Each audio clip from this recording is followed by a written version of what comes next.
Call our March 9th, 2021 agenda meeting to order. Ask everyone to please stand for our invocation.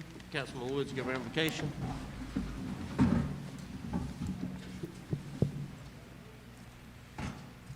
Oh, gracious and merciful Father, it is once again, Lord, you have blessed us to assemble together, Lord. Father, first and foremost, we'd like to thank you, Lord, for life, health, and strength. Thank you, Lord, for the community we live in, Lord, and as we are gathered together, Lord, trying to make a vision and a plan for our county to be a better place to live. Father, continue, Lord, to guide us accordingly. And Father, we follow in your step, Lord. And continue, Lord, to bless this land, Lord. Bless each and every one of us and our family members during this time of uncertainty with this COVID virus. Heavenly Father, these and all the blessings at your Son, Jesus' name. Amen. Amen. Thank you.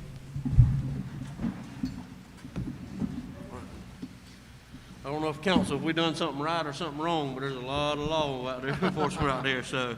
Well, I'm nervous myself. So you nervous yourself? All right. And so, first, approve agenda items. I move we accept the agenda as written. Second. Have a motion and a second. All in favor, raise your right hand. All right, thank you. Next, we have a public hearing. We'll call our public hearing to order ordinance 806, an ordinance authorizing the execution and delivery of a fee in lieu of tax agreement by and between Marlboro County, South Carolina, Shorthorn Holdings, LLC, acting for itself, one or more affiliates, and other project sponsors with respect to the construction of certain facilities at a location in the county and other matters related thereto. Mr. Mullin. Mr. Chairman, this will be the third reading of this ordinance, and it provides property tax incentives for a solar panel project here in the county. And these have become pretty commonplace, but we haven't had one here before. So this is a relatively small one. The way they structure the taxes are they try to be at a certain dollar amount per megawatt. So they want to pay a certain amount per how much energy they're making. And in this case, it's $3,500 per megawatt. And we researched that with our economic development lawyer in Columbia, and that seems to be a little better for us, fair wage or fair tax rate for them. It's about a $5 million investment, and unfortunately no jobs, but it adds to the tax base, and that's a good thing as well. All right. Any comments from council? Any from the audience? Not, we'll close this public hearing. Up next, approval of minutes from February the 9th, 2021. Mr. Chair, I make a motion we accept the minutes as written. Second. We have a motion and a second. All in favor, raise your right hand. All right, it's unanimous. Thank you.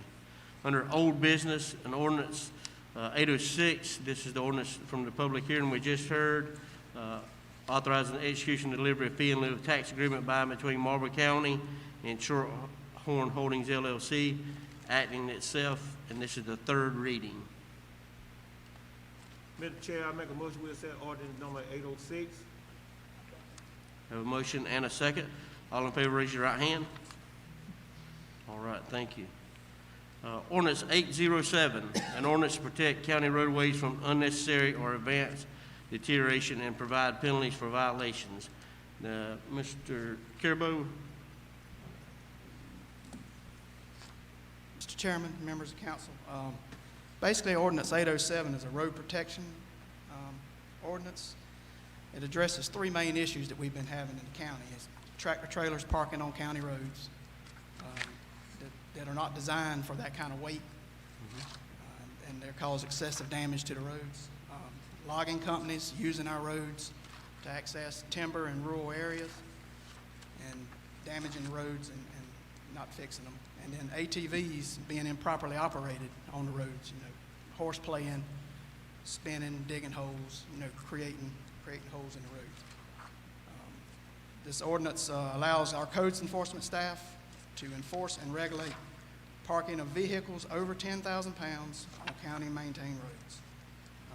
It also allows us to regulate traffic on roads by adding signs. We can put signs wherever we need to. It prohibits the turning of vehicles in specified areas of vehicles into intersections where there's signs, restricts the weight limits to prevent damage to the roadways, and restricts the improper use of ATVs causing excessive damage. Our codes enforcement departments are going to be tasked with implementing the ordinance. Of course, the sheriff's deputies can also write citations if they see something while they're out on patrol. After the signs are posted on the roads, operation and parking of these vehicles will constitute violation of the ordinance, and then we can write them a ticket, our codes enforcement people. The penalties for these fines for these things are parking and operating a vehicle over 10,000 pounds on a county road is 100 to 500 pounds. If there's a second offense, you could be asked to pay the cost of what it takes to fix it. And for the improper use of ATVs, it'll be $50 to $200, and that also can be asked to pay for it if you do it more than one time. Is there any questions? So if they went on the road and messed it up, it would be there would be a fee. Yeah, we'll write a citation, and they'll have to go to court. Right. Yeah, and it's malicious damage. I mean, if you just ride an ATV, that's one thing. But if you're, spinning wheels and doing donuts and just, doing something maliciously to the road, then yes, we can write a ticket. We got to catch you first, but we can write a ticket. But this will allow our codes enforcement people to do it, and they'll be out on patrol, and we're already patrolling after hours, and our public works people, they're out all the time. So this will allow us to actually do something. Right now, we can't do anything other than fix the roads, and it's becoming expensive. Do you have an estimate dollar amount what we spent last year fixing roads for this kind of issue? For this issue, no, not really. But I mean, our budget's $800,000, and we take in $600,000 every year. Yeah. So we're already over $200,000 every year. Right. Any more questions? How many county roads you think are being affected by the 18-wheelers and log trucks and so forth? It's all over the county. It just depends on where the logging, number one. Number two, there's people who live on county roads and drive trucks. They park them, and if it's a paved road, there's probably 20 or 25 paved county roads. So those trailers, and they're not designed for that type weight, and especially if they have a load on them, it breaks the asphalt, and we don't have the equipment or the material to fix it with. So we have to contract that, which can be very, very, very expensive. So we're just trying to head it off at the pass. We're getting complaints. We're getting complaints every day.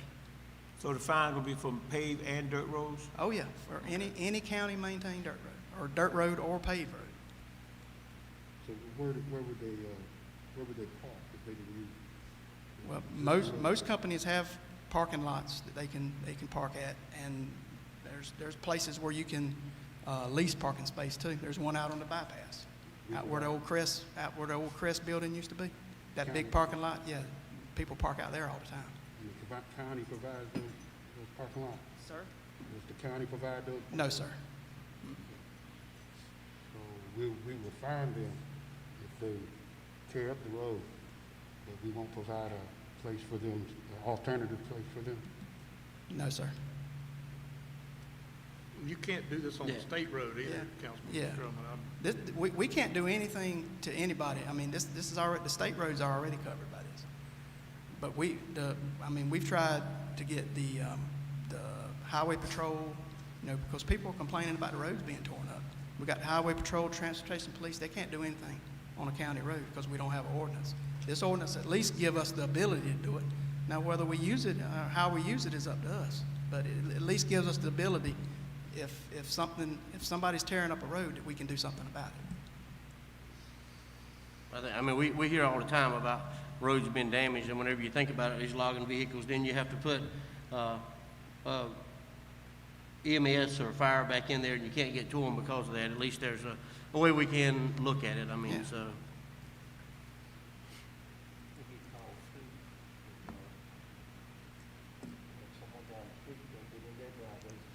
People park there, and, we call, we go, try to do something about it.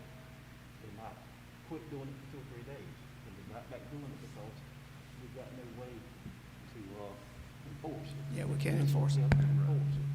We just say, so I had calls, I've been talking to Doug for the last 2 weeks about stuff like this, and, they calling me left and right about this, and, you know, you're wasting the, tax dollars to sending people out there.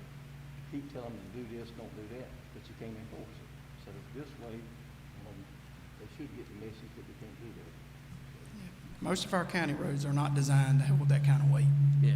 No, and I think that we're spending a good bit of money putting rock on the road, so to get them in good shape. So the last thing we want is somebody to tear them up. So I mean, I think that's a good idea, at least to have a way to actually go to them with something, or somebody can. So that's good. Any more comments or questions? Not, do we have a motion? We have a motion and a second for ordinance 807. All in favor, raise your right hand. Any opposed?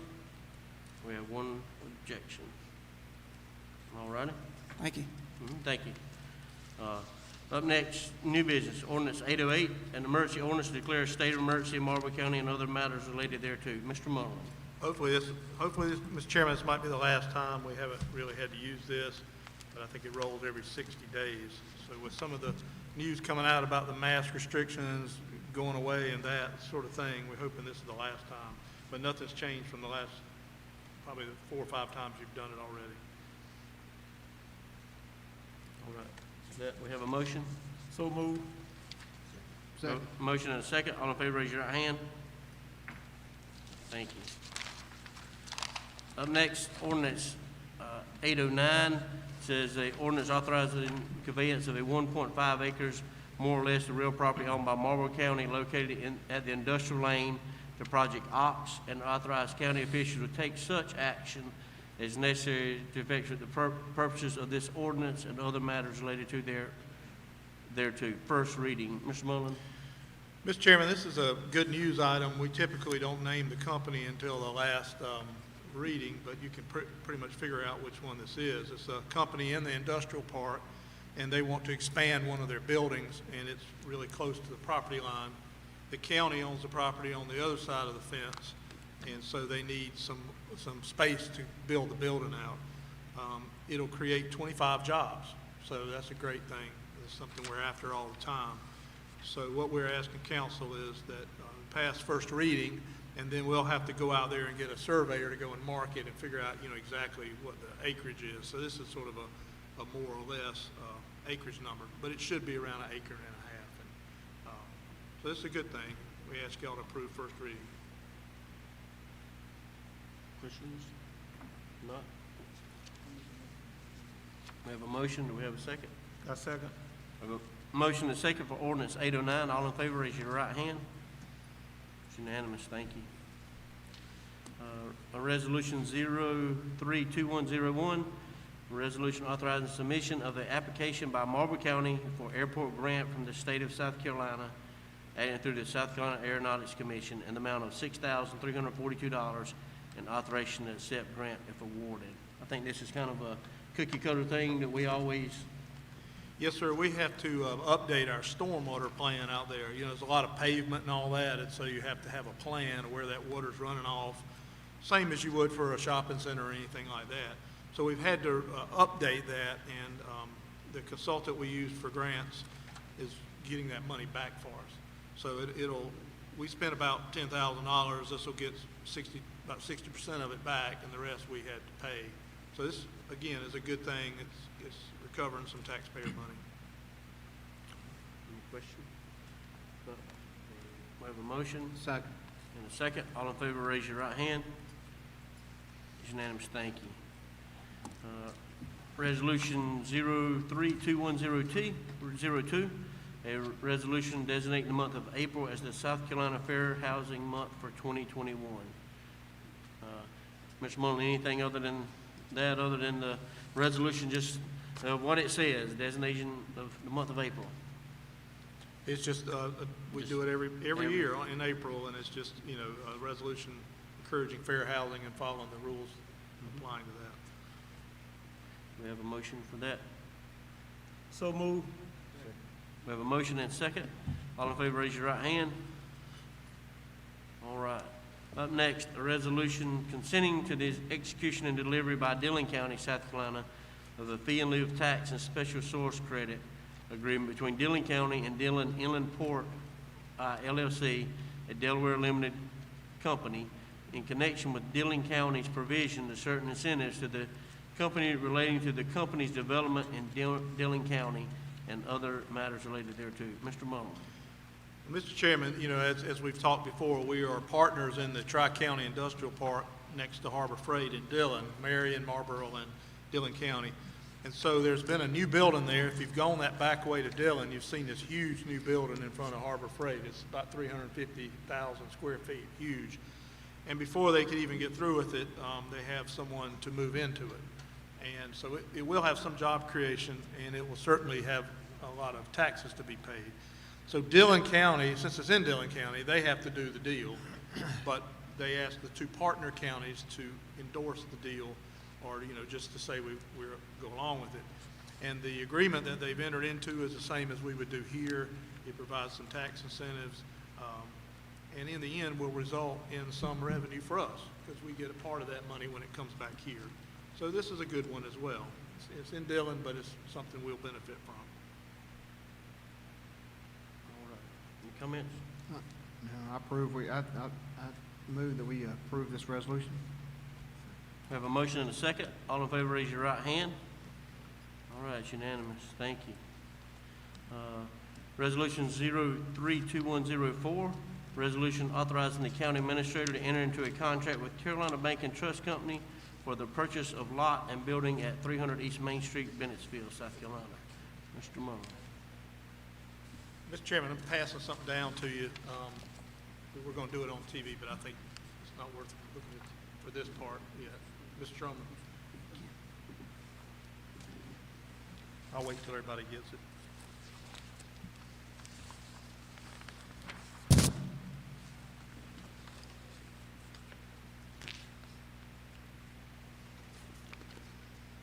With the beginning of the COVID crisis, there were a real rush to try to have ways that had no contact, so the public didn't have to make contact with, touch things or come in the building or that sort of thing. And most counties in the state had a drive-through window or something that allowed them to continue to operate without having that contact.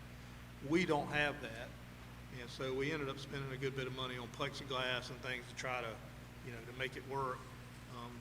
But it made us think about, you know, should we try to come up with some sort of contactless access. It would be difficult to add something onto the back of the courthouse. We looked at that option. The traffic flow and all would be very difficult, and it would be just sort of, you know, not really the right way to do it. So in that time period this was coming up, this building, the Carolina Bank building on Main Street, has become available because they're building a new building across the street. So as you can see, you know, we went and we spoke to them because we needed details before we came back to council. And so a price of $150,000 was negotiated that they would take for that if council were to approve it. We would have to spend money to put an elevator in the back of it. That could be done. We had an architect look at it. It could be done by building a elevator shaft in the back that matched the brick. And also you'd have to go, if you look on this thing, and pave the parking lot to the right side so you'd have parking and all that. You know, what it would end up, you know, we'd have a budget of about $350,000 to do that paving and to do that elevator and interior stuff.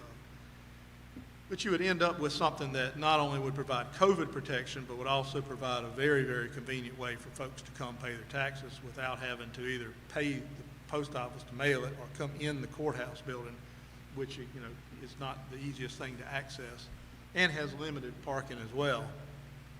So what we're presenting to you is that, you know, council consider this purchase and that budget, that any approval would have a 30-day due diligence period, and that means we would hire professionals to go and make sure there's not, you know, some environmental issue here, there's not a big structural problem, you know, that we amateurs couldn't see. It also would give us time to make sure that the folks that would move over there can agree to how to lay it out. I mean, we've had, a real preliminary meeting about that, and I think we can, but you'd want to make sure that the treasurer, the auditor, and the delinquent tax collector, those are the ones that would move, can agree on how to lay it out. It is set up as a bank, so that gives you a really big head start because basically the treasurer's office is a bank. So those are the details of this. If you were to approve it, that would allow staff to go, and the attorney to go draw up an agreement, execute it with Carolina Bank, do the due diligence, and then after that time, begin to do the work. They are in their new building. They hope to be in weeks instead of months, so it will be vacated pretty soon. The only other issue just to mention is when the property that the new bank is being built on was given to Carolina Bank by the city of Bennettsville, there was discussion of tearing this building down and making it a green space, so making a park here. Apparently there is no real legal requirement for that. The way it was done was not binding. Plus, we all are working very well with the city, and there are other areas, particularly if we did a recreation project, that we could provide green space and everybody would be happy. So those are the details of the deal, and I can answer any questions anyone might have. Any questions, comments? County Administrator, Chairman, I have severe unreadiness about this particular project. I think this amount of money could be used in another fiduciary responsibility way. I did a impromptu poll and just asking folks about their tax handling responsibilities. And no one seemed to have a major issue with the way taxes are being handled in our county. I understand that other counties have a contactless way, but also other counties have rec facilities, and I think this money could be used in another strategic way to impact our county. If Carolina Bank folks had the responsibility of demolishing this building, and for us to give them, a certain amount of money for this building when they've already had these plans to demolish, I think that, is not a great use of county funds for a project such as this, when there are other needs that I think could better be, this money could be better allocated for. That's my unreadiness about this particular project.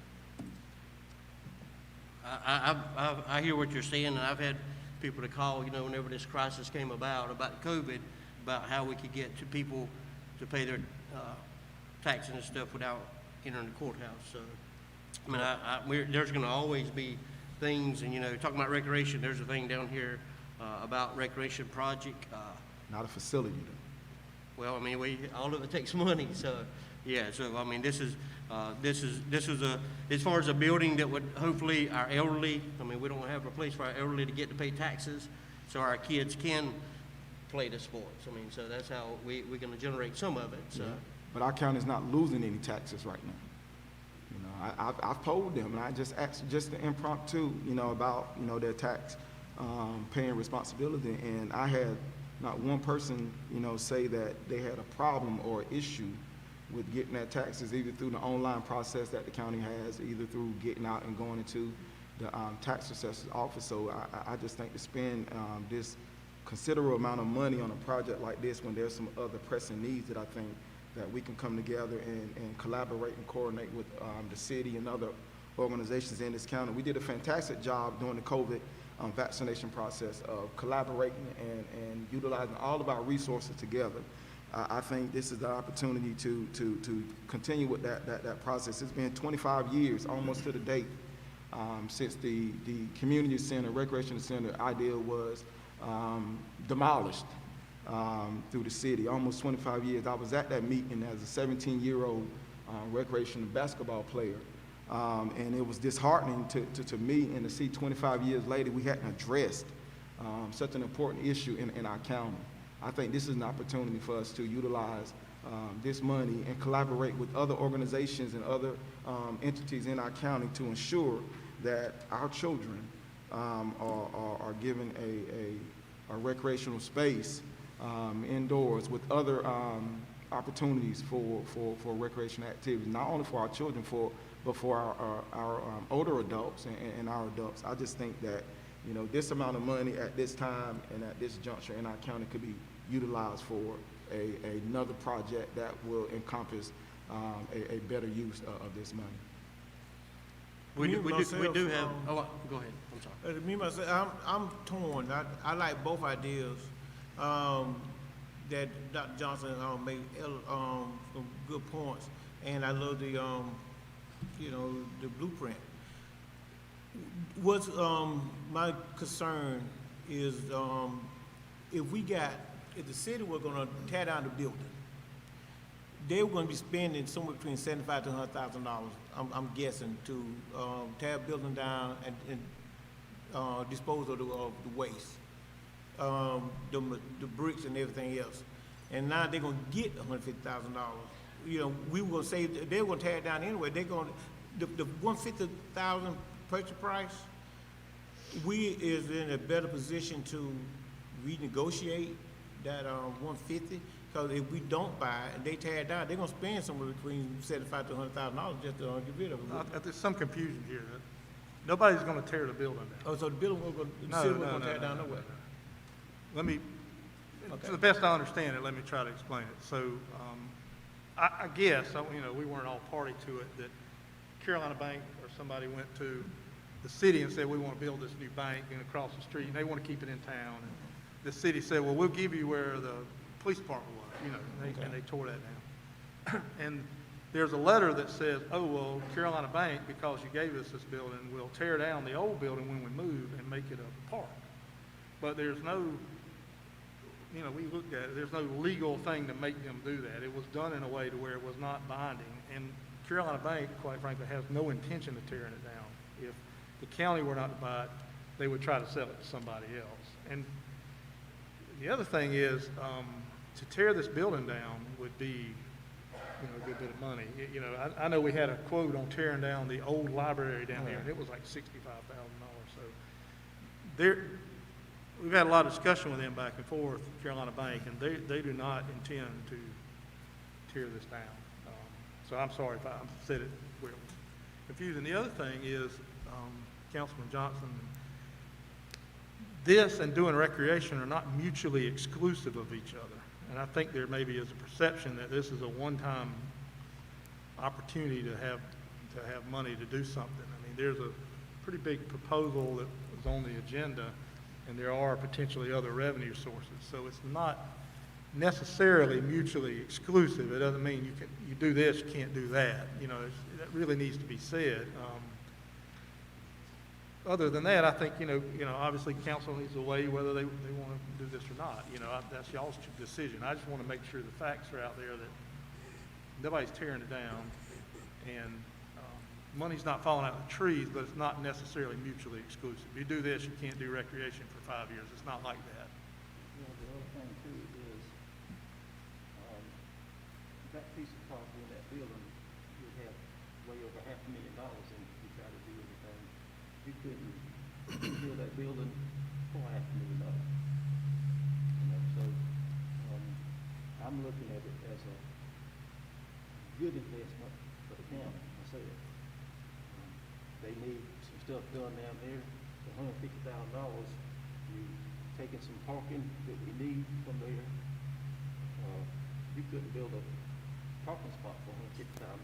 So I think it's a no-brainer. If they'll take $150,000, we better buy it. If this is a capital improvement grant, the funds that are coming, that's where the funds are coming from, is there other areas that we can improve on that you would recommend other than this? Well, we've had a pretty intensive, over the last 3 or 4 years, since I've been here, effort to renovate, and everybody wants to read lips, I can see you. Since I've been here, it's been a very, very strong effort to fix what we have, and we've done that. So we've spent a lot of money on fixing roofs. You know, there was this, you and Dr. Johnson weren't on here, so you don't know this. spent $40,000 to fix the courthouse ceiling, courtroom ceiling, because somebody didn't fix the roof over it. You know, we spent a lot of money on these projects, and we can get you, we should get you a summary so you'll see. So when we look at, you know, what are pressing needs right now, we've caught up a good bit of stuff. And we have some funds left that are from dedicated bond money and things that can be used for capital projects, aside from this money. But if you ask me what needs are out there now, the courthouse is packed full. There's no parking, and there's situations like that. So you start kind of throwing good money after bad, trying to make something work that's not going to work. And so I think the thought on this was that maybe this would be sort of a blank slate to go out and try to make something that'll work for folks. But no, I don't have, we've done a good job, I think, council and staff, of finding money to do the projects we need to do, and to try to spend money that's one-time money on one-time things, and not spend money on ongoing things unless we know that money's ongoing. And so that's sort of the situation with this. You know, we're going to make it work whatever council decides. You know, this is something for you all to decide. There are things that staff feels very strongly about and will kind of latch on to. This isn't necessarily one of them. But I do think that the benefits would outweigh the negatives on it. Jason, I'm gonna have to agree with Steve. I think it's a good investment for the county at that price. I actually believe the original price was a little bit higher than that, what they were originally asking for. Excuse me. This county is predominantly a good bit of senior citizens and older people. Nearly every county probably in South Carolina out of 46 has a drive-in window for the citizens to pay their bills and stuff with the taxes or whatever. And one thing we seem to be forgetting about, COVID-19 is not going away.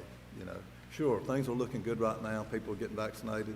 But even the people that have been vaccinated twice, even most of the doctors are saying you still need to be diligent to limit your public exposure, wear your mask and stuff.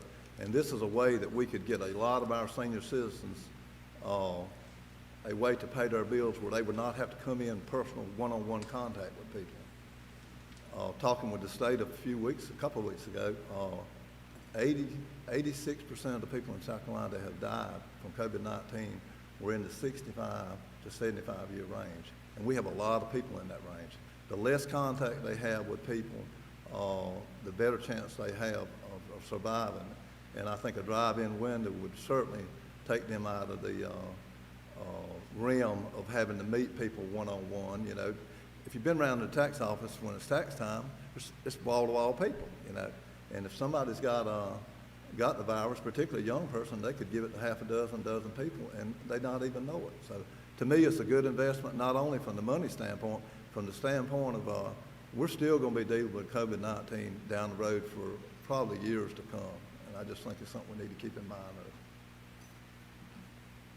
of. Mr. Chairman, I think it's a good project, and don't get me wrong, this is a great project, and I think it's a needed project, but I still am under the impression that there could be a better use of spending this money. You keep saying that, you know, most counties have a drive-through. Most counties have a rec facility for their community. We're one of the only counties around here that do not have a recreational facility. I just find that hard to believe that we are one of the only counties, and probably the only PD county without a recreational facility. That's unacceptable from my perspective. This is a good project, but I do think we really need to start looking at the long-term investment of a recreation facility in this county. Yeah, and Mr. Go ahead. I was gonna go ahead. Well, and that's it. I'm thinking, for what I'm hearing, what everybody else is hearing, is that we got a lot of bits of motion. If there's not need an answer today, I think we need to table this discussion and maybe talk about it either at a call meeting, in executive session, or however the case may be. But I think it needs to be tabled because we got a lot of different opinions. And one thing about this council in the past, over the last years and years since I've been on council, we talk behind closed doors, we hash it out, and we come back as one. And right now, you know, we got a lot of, different feelings. Some say, yeah, it's thumbs up, but yet some, you know, like I do too, say, maybe not now, you know. So if we could table it and, be able to sit down and talk, unless we gotta have an answer tonight. Well, we've talked about it in an executive session, and I don't know that you can wait any longer. That's why it was brought up in executive session. But if council wants, you know, that's whatever y'all want to do. Yeah, I mean, there, you know, I understand, Dr. Johnson's, idea about recreation. It's been one of our topics on the strategic planning for years for recreation. You know, one thing is a recurring money for recreation is PARD money. That helps pay for things, and we have not received PARD money for a number of years. I know when Mr. Woods was in recreation, we had PARD money to do a lot of things with, and that was a good amount of money. But we do have the print center, but it's not the recreation facility like you're talking about. We are aware of that, and down in reports, I mean, one thing we talked about is a recreation project. I don't want to jump below, but that is a thing that's top on everybody's agenda.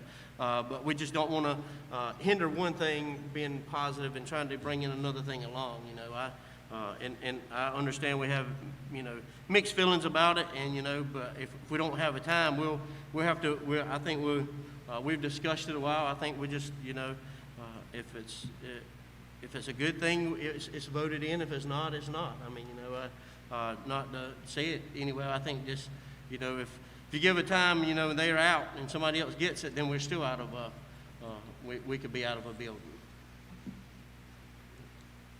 know, one of the best things that anybody can invest in a government, a county, or what, is their children. You know, and you looked around in Marlboro County at the youth and what's available to them, making investments towards them, it should be very high on our list, priority. And so, not saying it like Mr. Johnson, not saying it's a bad project. It's just that we think that investing in the children instead of investing in a building is a better fit right now. But we have to always invest in our children every year, Yes, you correct? do. This will be a one-time investment if you looked at it that way. I think the difficulty here is that I think everybody agrees. You know, I've been a council member here and been on staff for a while, and we all agree with what you're saying. But you also have to take care of business. And if you aren't able to collect taxes, if you don't take care of capital needs and all that, then, you know, it's you know, there's the meat and potatoes, and then there's the things that can come from that. You know, maybe this should have been after the recreation discussion later on. But you know, while the budget of $500,000 is a pretty decent number, the purchase of a $150,000 building out of a $19 million budget is not a big expenditure at all. And if council feels we shouldn't go this, I would dare say we'll spend that much money over 2 or 3 years at the courthouse, and it will be just here and there, here and there. So I think it's kind of mixing apples and oranges. You have to keep the business of government running, and this is something for that. It'll keep running if it stays at the courthouse. That's not a big deal. But I guess what I keep hearing is like, if you do this, you're not going to do that. That's, in my opinion, probably not the way to look at it. I think you can do. Well, we gotta make everybody aware that we're not looking at 150,000. We're looking at 350,000. You know, the 150 was just for the building. That's right. Another 200,000 for renovations and everything else. So we're looking at the total of 350,000. 500,000. 500,000. 350 for renovation. It's 500,000. Okay, I'm reading everything out wrong. No, that's okay. That's Either to up fix to, it up, and either that's up to divide, 350, yeah, total 500,000. You know, the numbers, I'm just a poor man, $500,000, $500,000, how we cut it up.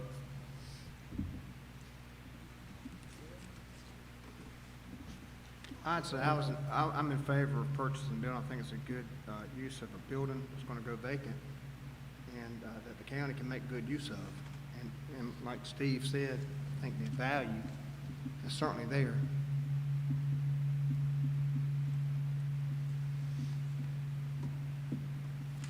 Any more comments or questions?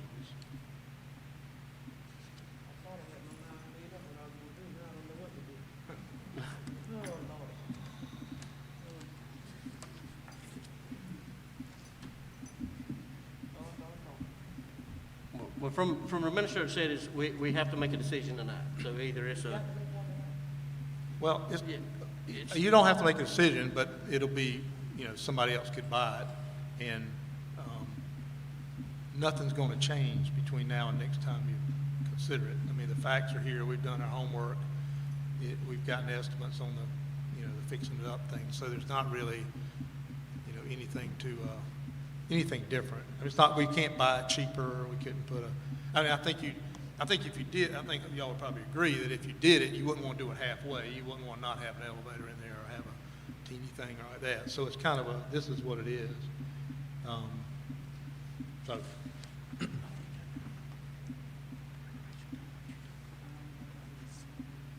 No, ma'am, you don't, yeah, right. Went pretty hard on that. This wasn't stopped before, this would be just help things move along. That's all. It was, we're still considering.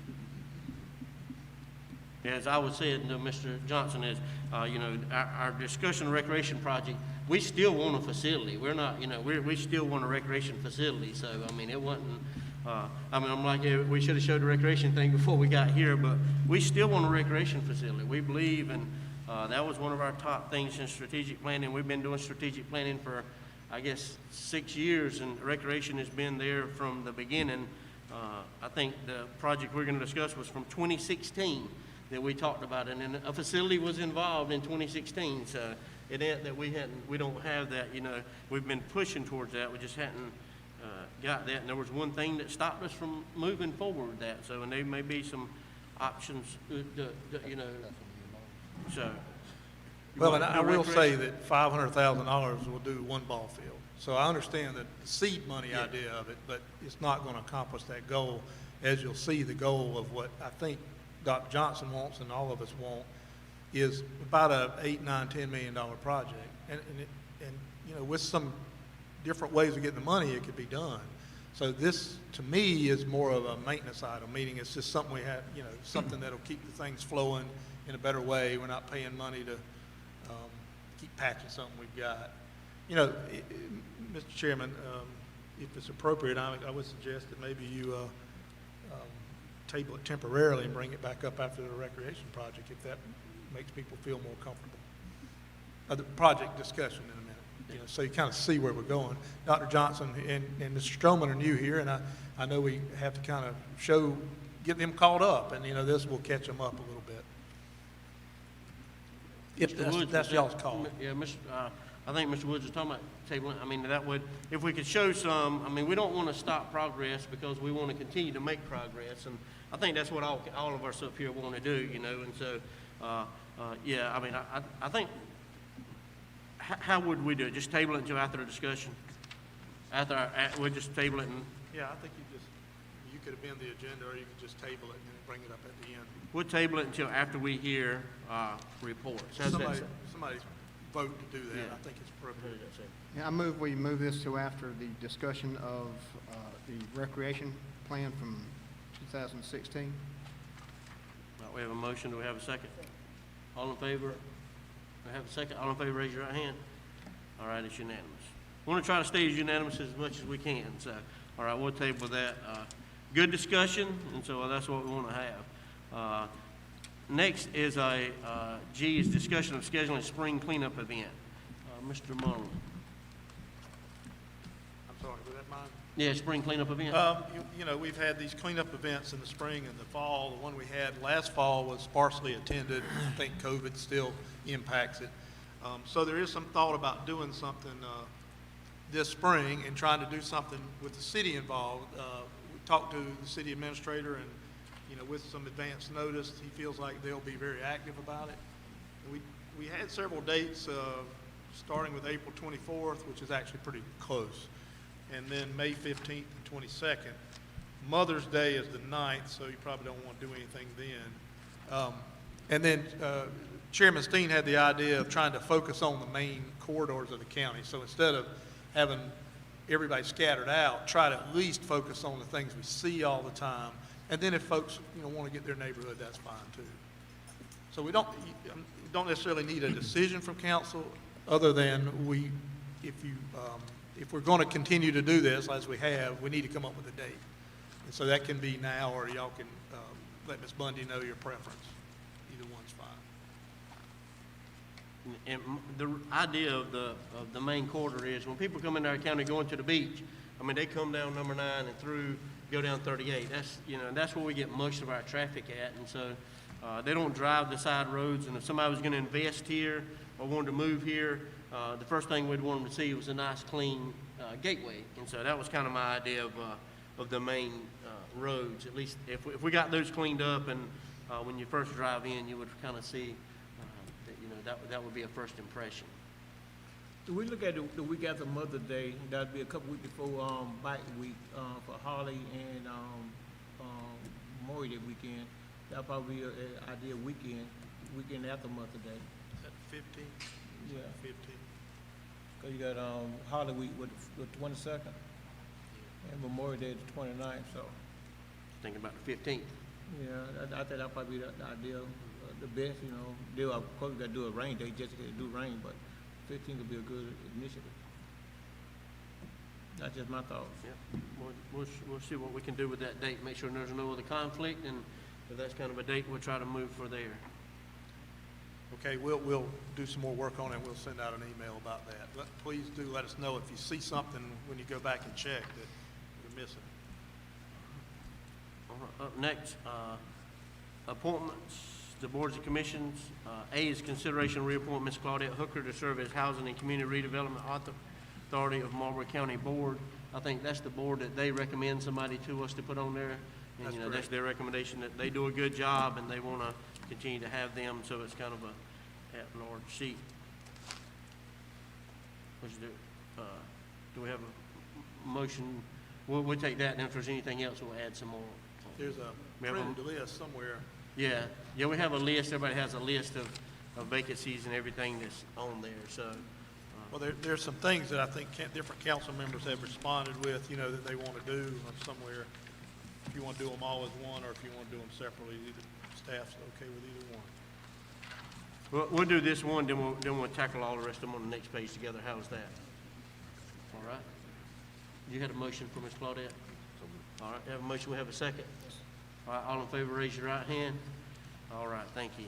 Up next, like I said a while ago, it would be B, for, the Library Board, Airport Commission, and, the Economic Development Partnership. You have a list here that where people has submitted the names. Mr. Chairman, I make a motion we accept that was written on the Library Board of Commission, Airport Commission, and the Marlboro County Economic Development Partnership. All right, have a motion and a second. All in favor, raise your right hand. All right. Oh, you need to make an appointment as well? Okay. Mr. Chairman, I'd like to appoint Robin Johnson on the Library Board for District 2.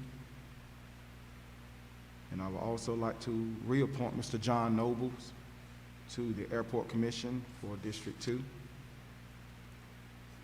I would also like to reappoint Mr. Willie Bright to the Recreation Commission.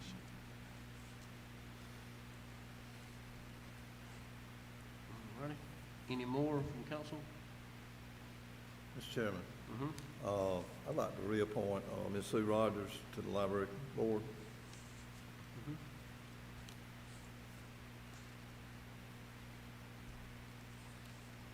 But that would have been in that first one up there, Bird. That when they were voting on that one, that was on the top page. Yeah. Any more? Not, do we have a motion to approve? So move. Second. All right, all in favor, raise your right hand. All right, thank you. What was that, Mr. Strowman? Okay. All right, I think we got that. So continue to look at that thing. So we have some that's, you know, it's always changing. Some people attend or don't attend, or, you know, some people, you have to have qualifications, or I think we usually get them qualified for the ones that need to be qualified. And so we thank everybody for that. Up next, reports. Finance report, Mr. Westphal.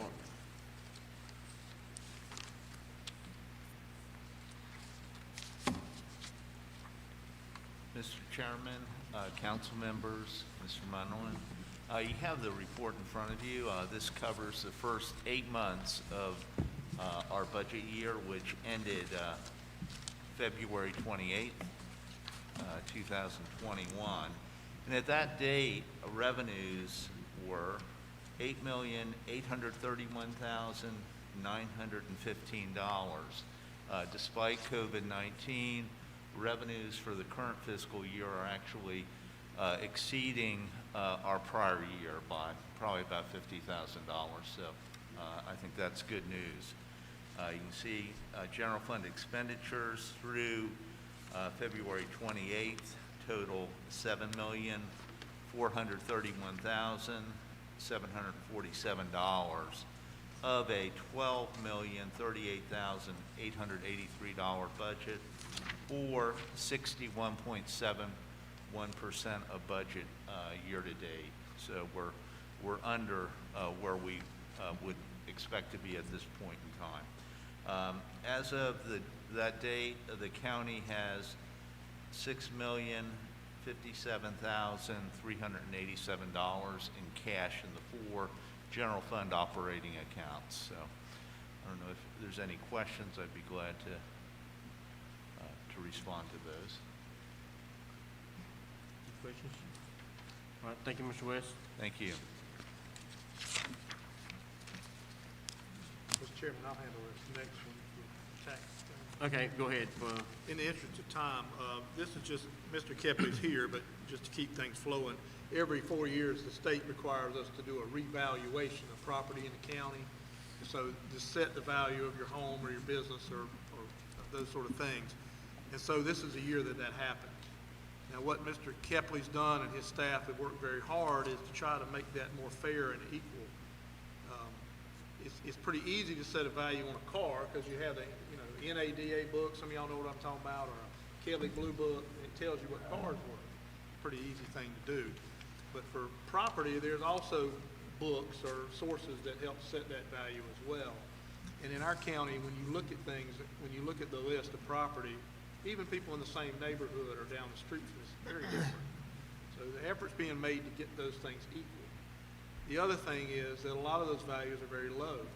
And there are things that use that value to determine how much money you can borrow or how much grants we can get in, like the Shady Rest situation. I'll talk about it in a minute, but if you had a buyout, they'd use that. So having those property values set artificially low and all over the board is not the best thing for anybody.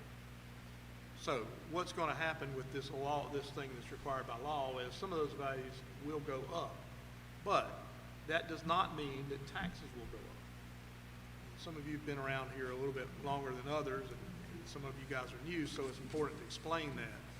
State law is written to where if you have a $100,000 house and you pay $10 in taxes, and the county comes in and says, now it's worth $150,000, they have to, the county has to adjust the tax millage to make it bring in the same amount. You can't use that to raise somebody's taxes. It's against the law. So when these things go out, it'll set that value. And what it'll do that's good for us is when we go to figure out, if we did a recreation project and you wanted to go out and have a special tax millage, you could determine more real what you bring in. And if you did want to raise taxes, you'd have to do it like we do every year. And there's only 2 or 3 reasons you can do it. You can only do it a very small percentage, and you have to justify all that. So I just want to make council aware that this is going to happen, and notices will go out, and you'll get phone calls, and we'll get phone calls. But it's not going to raise your taxes. And in the end, it's a better thing. It shows the value of your property accurately and fairly compared with other people. Like I said, again, it will not raise taxes. But I want to make sure y'all knew that, particularly with new folks on council and all that, you're going to get calls. But that's not what this is. And it's done every 4 years.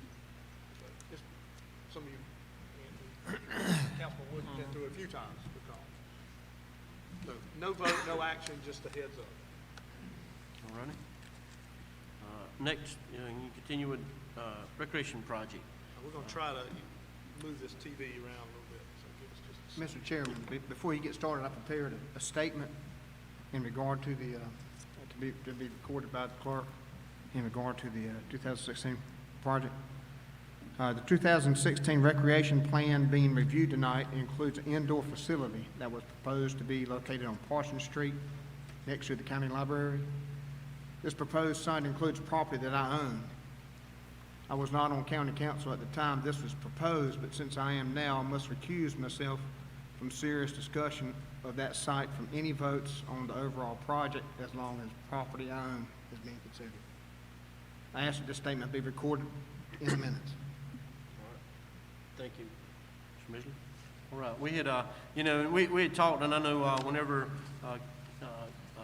Councilman Johnson came on and Mr. Stroman, one thing that they had talked about was recreation was a big thing. And so, and with the COVID hit, everybody's indoors and everybody's on the computer, and, and recreation is one of the things that can get us back outdoors and probably going to help us as a way to get out and do things, And so we just had a state championship basketball team, and it all comes from recreation, from the recreational play. So we, when you get up through the school, and so we want to do that, and it's just to kind of bring everybody up to speed of what we did in 2016 and kind of the direction and what we looked at, and and there may be some alternative things now that was not available in 2016 to get this thing off the ground. And so we wanted to bring it tonight and propose it to everybody so they could see what we had talked about and continue to discuss that. All right. Mr. Mullins. I'm going to stand up if it's okay. I don't know if we can. It's like it's karaoke night. Y'all better hope I'm not going to sing. We had, for the benefit of the audience, we had a orientation meeting for new council members, Dr. Johnson and Mr. Stroman. And, it was a good meeting, and we shared a lot of information. And one thing that sort of fired me up and got me excited was both of theirs, in particular Dr. Johnson's interest in recreation, which you heard again tonight. In 2016, I was on county council. I wasn't doing the job I have now. I was chairman of council. And this is my baby that I put together and went out. I went to the city council. I went all over town trying to do this. Mr. Stroman reminded me of that. It seemed like it was 15 years ago, but it was 2016. And so the thought tonight was the chairman had asked that we go through this again. It does not mean that it's necessarily even applicable now, but it does demonstrate what was in the works and what could be, and some other things like how you pay for it and that kind of thing. So please interrupt me at any time with questions, and I'll try to answer them. So the first thing you see, I hope it changed for you guys in the audience, particularly all these law enforcement folks. I don't know if y'all ever seen the movie The Blues Brothers before, when they're playing on stage and all the police are out there in the audience waiting for them to get through. This project had two parts. One part was to build outdoor fields and enhance fields already in existence. The second part was to build an indoor facility. So at that time, as you see up here on the screen, the thought was to build an indoor pool and exercise facility on the property next to the library. And there's reasons for that I'll show you here in a second. So that first drawing is kind of where it would be, and you can get an idea of where it would be. And then the second drawing is the basic layout that was done. Now, we had a lot of meetings at this time. Dr. Prince was here, and we all went around and around. So this, when I look back at it, I had to remember that there was a lot of input, and this is what we came up with in 2016. And it was a nice full-size swimming pool and an exercise room and stuff that supports it, and a splash pad, which are really a big deal. It's an outdoor slip and slide. Kids can run through it. It's a little more fancy than that, but it's a popular thing. They have one in Hartsville, I think. The other part of this was a major development down the hill from where we are down towards the creek, a complex that would redevelop that whole area along the creek.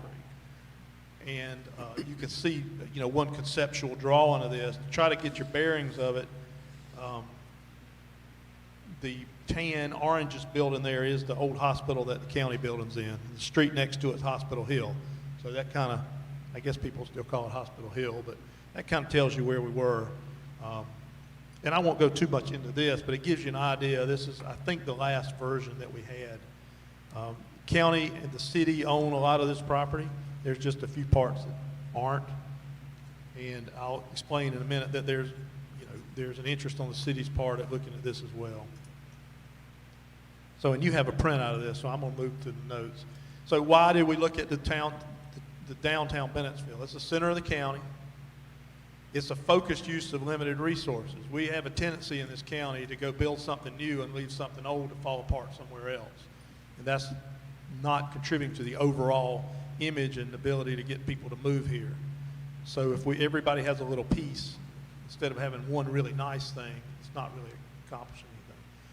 It would, and I didn't make these where they went one at a time so you can read ahead, but it would allow us to leverage, to take advantage of things that the city's already doing or trying to do to make downtown better, to do different kinds of, sidewalk facades, those kind of things. And then the last part that kind of came up when I was going through this again is the creek part of it could really become a part of that Crooked Creek flooding issue. It could be a way to build something that was attractive in an area down this hill right now that's not attractive. That would also not be something that was damaged severely if you had a flood. So you could use that floodplain for something constructive and, where instead of what it's being used for now. Any questions as I go? That portion of a plan to alleviate the flood areas of Crooked Creek, will that impact the Richardson Park and the Shady Rest areas with that particular project of eliminating? Let me get far ahead of ourselves. I'll get to that. I've got something I want to talk about Crooked Creek too. I know everything ties together, but I guess my mind's getting old. I have to look at things in pieces. This particular thing would not get Richardson Park, no. Because if you look, I wish I had a pointer, the far left edge of this isn't even up to the Dairy Dream. It's all just old Carroll Field, so it doesn't get that far down. The other considerations here that were considered at that time was the need to connect it with Lake Wallace and the existing community center down Marlboro Street through walk paths and anything else we could do. So it would create walk paths down Lindsay Street, along Crooked Creek, and up Marlboro Street. Now with and then with some of the demolition that's happened in Shady Rest, where they've been able to go in and tear down houses that were in really bad shape, that's becoming even more, that's expense you wouldn't have that we would have had in 2016 that you don't have. It's become much more attractive going out that way. Also, the thought at that time was to take the old Camp Horizon site, which is the small pond down from the east side, and make that a staging area where you could park and fish or put a canoe or a kayak in and go down the creek. That was something that was considered at that time. As you know, the city, after we did this and it died, the city came out with something a couple of years later that wanted to center all of this up at East Side School and beyond. And the thought at this time, as I was trying to come up with this back then, was again, not to spread it out too much, to try to make use of what we've got in the downtown stuff. And that's somewhat motivated by pools of money. We're talking about money a minute ago, we all kind of locked up on something about money. And there are pools of money for different things. And so if you have everything in one place, you can say, oh, well, here's a grant we could get to make this piece better or add on to this. So it give you that ability to make it better and better and better and better. If you looked at the plan that we put up a minute ago, it had a whole lot of softball and baseball. And I personally, this is just personally, think that that's maybe not the thing to put there now. I think there's a need for basketball, maybe not having it across the street, but having it, over there. The tennis courts at the city community center are in very poor shape. You could move that. There's this thing called pickleball, which I haven't played, but it's like short court tennis. It's apparently really big in the cities, and kids and all are playing it. And then more multi-purpose fields that could be soccer or kids football, that kind of thing. And then go out to Lindsay Park, which is out on out on number 9 in Councilman Johnson's district, and do some renovations there and make that baseball, softball. And, you know, again, we're talking about money. We're out there now and we're having light poles, Councilman Woods, blow over and break because they haven't been maintained, and we're going to have to start fixing those things and fixing the fence.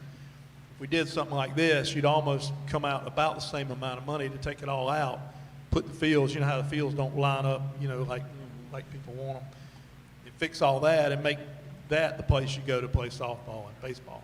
That could be done at a relatively small amount of this overall project. So these obviously would have to be discussed, you know, as you move forward and figure out what you wanted to do. I think at the time the focus is on what folks in town or folks that came in, kids and young people, would want to do and could access easily. We of course now have a transportation system we didn't have then, something that county council did, something that we use innovative money to do, that could help transport people to these things. These are some of the good things that have happened here in the last few years. Cost estimates at this time were, you can see, pretty weighted towards Crooked Creek part of it. And it's kind of interesting when I looked at it. Now I think, and again, this is my personal opinion, you all have to hash this out, is that this almost should be the other way. The money ought to be more on the indoor facility. Could you add a gymnasium to that indoor facility? You know, could you have a pool and a gymnasium and exercise area in that indoor facility? A gym could be used for lots of different things, not just basketball, so it would be good. So these were the cost estimates at that time. So you see that's where that adds up to, Mr. Park, $7.3 million. Did I do that right? Now, how do we pay for it? At the time we were doing this, we were moving very fast down the road of doing a penny sales tax. A penny sales tax, in my opinion at the time, and I guess now, would be the best thing because everybody would pay. You're not putting an increased tax burden on property owners, and you're capturing money not just from residents, from people coming through here, beach traffic, you know, anything we can harvest from people coming through here.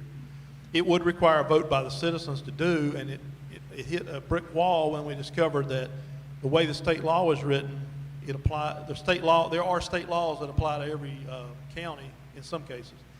And this one would not allow the county to do another penny, that the school district, and not by any fault of their own, were in front of us. Now, we were told at that time that that state law could be changed. And so if council went down this path, then I think it'd be appropriate to go to the delegation and try to get the law changed. Again, I felt then, and I think the consensus we had from doing a show all over town about this was that was the best way. People would vote on it, so nobody could complain, and it wouldn't make somebody's house tax go up or something like that. The other way is, as we mentioned a minute ago, the county can't just raise taxes some extraordinary amount of, it's against the law. There's laws that say how you can do that, but you can, with a vote, go as high as you want. So if this were to come up and be put on the ballot as a question and it were approved by the voters, then you could raise and create a tax millage. Just like we have one now, as y'all remember in orientation and y'all for being here, we have one for fire, we have one for EMS, we have different ones dedicated to certain things. You could create that sort of thing for this. That's, you know, probably the second best option, to be honest with you. There are taxes that are charged on food and lodging in the county that bring in money. The city does this, and of course they have the greatest amount because all the restaurants and all the businesses are in town. So if the county went out and said we're going to charge a hospitality tax on food sales in the county, you know, you can in your mind real quick start thinking there's not a whole lot of places. I mean, you know, that you could get much money from there. The city, however, does collect a fair amount of money in this, and as I'll explain in a minute, there was a meeting today we had some city people on it, and while they use that money, they are very open to ideas and partnering, and so it may be that some money would be there to help towards this. And it may be a good idea to try to collect the sales tax or something to build and pay for the debt on it, and then use the other stuff to pay the salaries. You know, you got to always keep in mind it's not a one-time thing. It keeps eating. And then there are a lot of grants out there, grants that we have not gotten. We have not gotten a PARD grant from the state in 4 or 5 years. And quite frankly, it's politics. And I think that if we were to come together as a, the whole community as a group, the towns and the cities and the county, then it would be something that I think you'd see flow. And I think that's really the solution to a lot of things we have going on in this county. Any questions before I flip it again? So, that's basically the money side of it. And so the next steps, I know Chairman Steen had mentioned having a workshop with council to go over this or go over ideas and brainstorm. And I think that's a great idea. We can prepare more, staff can be here, we can have questions, we can do this and that. But I also think that if council is serious about that there needs to be a cross-functional, a cross-agency meeting with the towns, city, Bennettsville. I put on here the image committee of the partnership, something y'all have created, very well represented. Had a meeting today that was a very good meeting, and they're all gung-ho about doing something. So, and then staff, either me or whoever can moderate it, so we can have everything ready for you all. We can chase down answers for questions you have. That would be my recommendation. I am excited about this coming up, and I think there are creative ways to try to fund it. So that's it in a nutshell. Obviously can have more if you have a call meeting or a workshop. And I can maybe answer some questions, or if y'all have any right now. Any questions for this? No questions, but Mr. Mullen, if this plan could include a recreation facility and a permanent solution to Crooked Creek, this would be a stellar opportunity for, the county as a whole to work together. We've done a great job when the COVID vaccination process came, and I was very pleased of the, multi-agency and multi-city engagement that we had during that process, and we got some positive results from that. That is a start of us governing, putting politics aside and looking out for the best interests of this county. I think if this plan included a permanent solution to Crooked Creek and a recreational facility, I think this would be something that the community would be proud of. All right. Any more? Well, that's how we like to operate, and I guess that's why we kind of got hung up earlier, is staff at least sees these things as two different issues. And I understand folks are new and they want to come on and, got these things that you really, really want to do. But I'd ask for that opportunity to do it. And I think you'll find that there are a lot of things that kind of got set back on the shelf because we need some energy and you guys bring that. But I have some other comments on Crooked Creek in my report, and I think there are opportunities here to get a lot of things done. Yeah, so any more comments? Questions? I think we might probably need to move forward again with the last statement you said when the council and the town and the image committee get together quicker than later. Yeah, you kind of like sit down and review this and get some more input, because I said we got new people, new ideas. Time had changed. These 5 years from 2016 to 2021, the game changed. The kids now.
strategic plan, and that was to to increase the recruitment of new companies here and to try to do that with a speculative building. And for those of you who don't understand or haven't had to deal with that, right now all over the state, about the surest way to bring something new is to build a building that someone can occupy very quickly. And it's called a speculative building. And you build those, with sort of best information you have to have the ceilings certain height and all that, size right and all that. So we've gone out with council's direction and council's vote a while back to seek funding for this. And I have to say that after working it pretty hard, that we've been able to fund all but $500,000 of it. So it's a $2.4 million project. We received grants, a $1.7 million grant from the state to go towards this. $150,000 from Marlboro Electric Co-op, who was stepped up and wanted to partner with us and indicated they would help us on down the line. The other $500,000 comes from economic development funds that are limited to just that council budgeted. So this is a big news. The building would go in the industrial park that's on 38 North, and along with that would go some sprucing up of that park. It's kind of tired and needs new signs and different things, and we built that into the budget. We would have to advertise for proposals, so we'll have to come up with the specs, and we'll have to go out and advertise for people, contractors, to say, well, here's how we do it and here's how much. And so what we would typically do and want to do with this is we have a new committee of the partnership that y'all created that's for infrastructure and sites. And it's made up of, like a lot of these committees, made up with folks that their jobs are about this. So William Fleming at the co-op, Stuart Ames from Duke Power, the railroad guy, the Lee Chambers from Sand Hills, the city of Bennettsville, because they have water, sewer, and gas out there, and there were some others. But those folks are on that committee, and we're to meet tomorrow to figure out how to do this. Fortunately, the counties around us are doing this and are building them one after another. And because of good relationship with some of those counties, I was able to get their procedures and their documents for doing that. So we don't have to reinvent the wheel. They probably didn't invent it. So that's going to help us. Now, because we had it with a grant, most of it's with a grant, it also gives council the ability to offer it at a discounted price or whatever if somebody came in with big jobs. So you got a little flexibility you wouldn't have if it came all out of county coffers. So we've been working on this for some time, and it's exciting, and we'll give this to the newspaper, and I can answer. You call me with questions or ask questions now. This is something to brag about. This is a move in the right direction. It's a slow process to do these things. Our greatest obstacle right now is the lack of skilled workers. I hear folks say, well, the unemployment rate in Marlboro County is higher than others.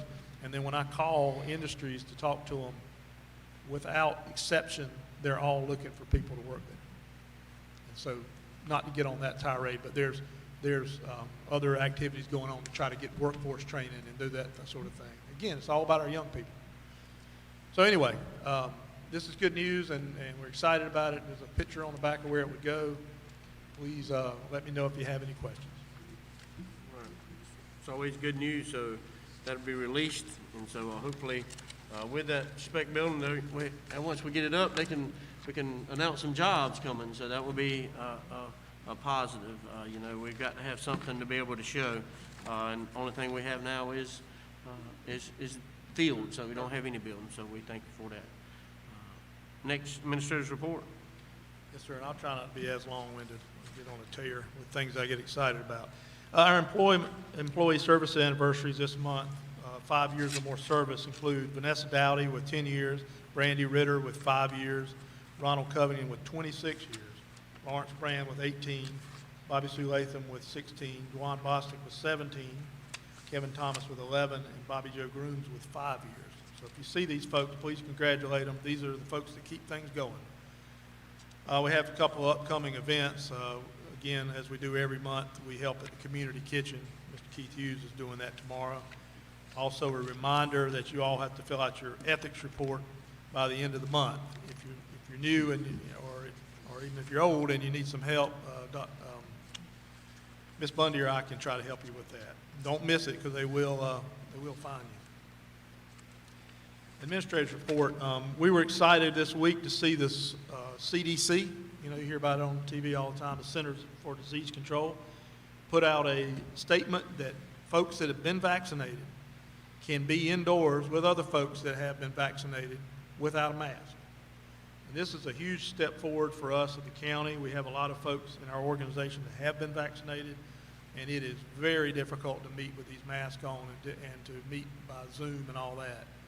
Everybody's done a great job of protecting each other and wearing the mask, but let's all pray that this is a move towards some sense of normalcy as we go forward. Don't know that we'll ever go back to the way it was, but it will help.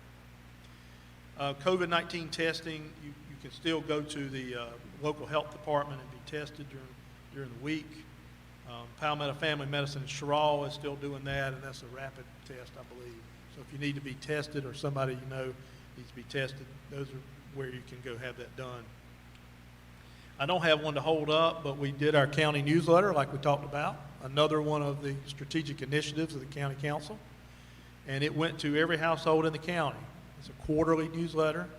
I don't know if any of you on council have seen it yet. It's just now coming through the mail, and it has different items that are going on in the county government to try to keep people informed. No matter how much we try, with every way we try, it's hard to get to everybody and get the news out.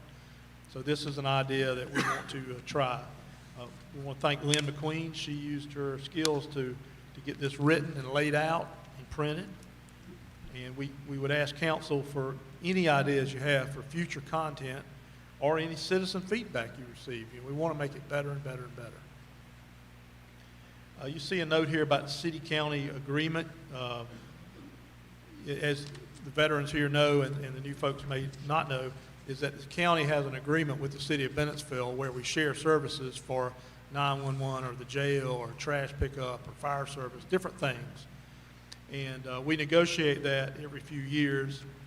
The last one we did was a little painful, but it all worked out. So this year it's come back up again 3 years later, and it has an automatic renewal. So if there's nothing wrong, it'll just automatically roll again. But I've communicated with Max Alderman, the city administrator, and said, while staff doesn't see any issues with it, it's a great time to sit down and talk about what we can do together. Are there ways to save money? Are there projects like we just talked about that we can do? So we will be doing that next week, and that can expand into these other things we're talking about as well.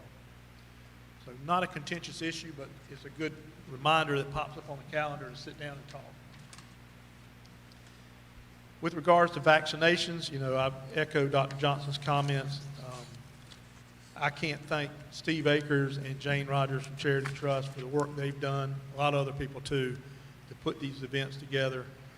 I'll just say it, I think without the pressure that's been applied by staff and council and others to get attention to us here, we would be much further behind on getting our folks vaccinated. These clinics we've had that have come here either from the public awareness that we created or the events that we put together have resulted in 1,624 vaccination doses being given. In a county with about 23,000 people, that's a big number. We still lag behind other counties with hospitals, and we'll continue to push forward. There are 3 scheduled future events as of today. One's tomorrow at the high school with MUSC. It's the second dose. Don't anticipate additional first doses at that one. March 17th, McLeod Health is planning a really big event with first doses, so that's important to know. And then March 18th is the second dose event for Scotland. They had one those 3 days we did them in a row. I also understand they're doing this at Walmart and CVS. So with the rules being lessened a little bit too, it's out there. You can get it. With that phase 1B opening up, it's really open. I mean, basically anybody who has contact with the public and can't not have contact can pretty much go get it. But again, want to thank the people that helped, the Charity Trust, the school district. They provided the location at the high school. South Carolina DOT, Northeastern Tech provided nurses. Florence Darlington Tech and Francis Marion provided nurses. We even went out and Jane Rogers was able to get nurses to do this. I mean, we went that far. Okay, so the next big topic that I put in here, I felt like this is the best place to put it, right or wrong, was about Crooked Creek flooding. You know, there's been a lot of talk and a lot of activity going on regarding Crooked Creek flooding. It was a hot issue during hurricane, and then we had all this rain, and it came back up. So it's going to keep coming back up. And so there are a couple of things that I wanted to say and throw out there for discussion. You know, a person in my position looks out for you all and doesn't want to get us in something that we're not really supposed to be in. And the ownership of the creek is a big debate because, you know, I guess the thinking is if you own it, you got to fix it. And to fix it would take every dollar we have and then some. There's some work done by the city to determine who owns it, and it came back from the state that the state says that the city and county own it. And I disagree with that. I did some research myself. Ms. Bundy helped me. And we found legislation and other things that showed that in 1924, almost 100 years ago, there was a board formed by the state legislature called the Crooked Creek Watershed or Crooked Creek Drainage District. And that board went out and they did what you see now. They straightened the creek and they drained the swamps on either side of it. The state now comes back and says, well, we had what's called home rule in the 70s. It was just a change in the way they did things. And so anything the state had became cities and the counties. I disagree with that. In a lot of cases, there were state boards like historical board or things like that where the city or the county went and took action and said, we want to make that a county board. They voted to make that decision. Nobody ever voted to take on the Crooked Creek Drainage District. It never happened. So regardless of all that, something's got to go. Something's got to happen. But I just want to make sure everybody understood that we don't own that. And it's unfortunate that the state's talking out of both sides of their mouth again. You know, if they want to make the case that they can't have a board that's a state board that only impacts a community, they just created the Lake Authority, which is exactly that. So that's more of a statement just for the public and for you all to understand, you know, the history of this situation. Now, I've been involved more as a spectator in a lot of this, and I've listened to a lot of meetings and seen information that's going back and forth with the city, state and federal agencies, congressman's office, you know, all these different folks. And from what I've heard, I wanted to offer up, you know, what I see as issues that need to be considered. Because I think all of us have an interest in resolving the issue. But we also know there's a huge price tag to this. It appears from what I've seen that there's not a bunch of grant money available to stop the creek from flooding. So there doesn't appear to be a bunch of money to dig the creek out or that sort of thing. That cost would have to come from local sources, and we don't have no idea what that would cost. There is a great deal of money there to purchase houses that are damaged or demolish them or even raise up houses, you know, to actually address the people who are being victimized by, or, you know, who are victims of the flood. The other thing that I've learned here recently is that, yesterday actually, that the grants that may be available to buy a house out, there was a concern, at least a concern I had and others, that, you know, how much money will they give you for your house? You know, you've got this house and they don't give you a whole lot and you can't go find somewhere else. You know, what do you do? Well, actually, it appears that it's pretty flexible and that locally you would have a lot of input in how much that is. There's money to buy the house. There's money to relocate, pay for moving. There's money for all those kind of things. And, of course, like I said, there's money to raise up houses as well. The issue with raising a house up is they still have standing water all around them. And, you know, if you get up in that corner of Richardson Park, Dr. Johnson, you know, it's not good. Raising a house isn't going to help. The other thing that you know, I've noticed is that there is some talk in different places about relocating an entire neighborhood, even parts that weren't impacted by the flooding. From these calls we've had, those type projects would not be seen as favorable as a real targeted approach to the houses or areas that are really being impacted.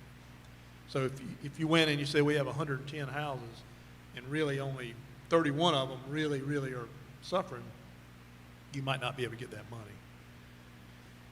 So it's clear that somebody needs to take a map, an aerial map, it's pretty simple, and mark where the water went and which houses keep getting hit. You know, and not just throwing out this blanket, we need to do this, but what exactly it needs to be taken care of. Because we're going, oftentimes people want to go to Columbia or Washington and say, help me. But it's my opinion that you do much better if we say, help us, but here's this 38-page thing, and we've done our homework, we know what we need, and we're going to do what we can. So all of that being said, there's sort of a bottom line, at least in my mind, and that is what I've already said, that none of these federal or state agencies are going to come in with a magic wand, tell us what to do, and hand us a sack of money. And I'm not saying anybody thinks that, but there's a whole lot of talk, and it's going around in a circle, and it's nothing's happening. I think we're all frustrated. We have to, whoever we is, have to do the work, have public meetings, take the maps, figure out who, what, where, what it's going to cost, what it'll take to buy it out if that's the option, put it all together, then go to those folks. And they all but told us that on a call yesterday. And I think the hard decision is going to be, you can either spend millions and millions and millions of dollars that you'd have to find here to try to make it not flood, or find a lesser amount of money that you could probably get from grants to help folks get out of there, you know, or to build something on a little higher ground, or to try to do that. So that's going to be, I think, come down to that. But I don't know if that helps any. I know that, you know, I'm getting calls, Dr. Johnson, I assume you're getting calls in your district. Mr. Stroman, might be some of your district too coming up in there. Yeah, it's all my district. Okay. So I wanted y'all to know what I know, and I'm continuing to monitor it. And of course, today, working with a recreation thing, you could see where if you did move some folks out, or you did want to reclaim that area, because if you move people or buy it, then the city or the county's going to own it. What if you could do it something with recreation? What if some of that money could help that project and problem, and vice versa? So that's what I know, and I just felt like I needed to share that with you all, since I hear a lot of different information. Thank you. Any comments or questions for Mr. Mullen? On the Crooked Creek thing, we need, as the county, we need to be doing our due diligence in that area. I think I've already told council, there's about 50 blockages from the more, from the Dairy Bridge to Cottingham Boulevard, that I know that the county and the city, if we collaborated together, could unblock this creek and get that water flowing. It doesn't take a whole lot. We have trucks, we have heavy equipment operators, we have the things to do to get that water off of those people. Every other time it rains, Richardson Park is the first place. And that's because right there, it's blocked. It's not a issue of us going in dredging it or doing any major thing. It's us doing due diligence and performing maintenance on that creek. Even if we have to come up with a department within the county to monitor or to maintain the creek.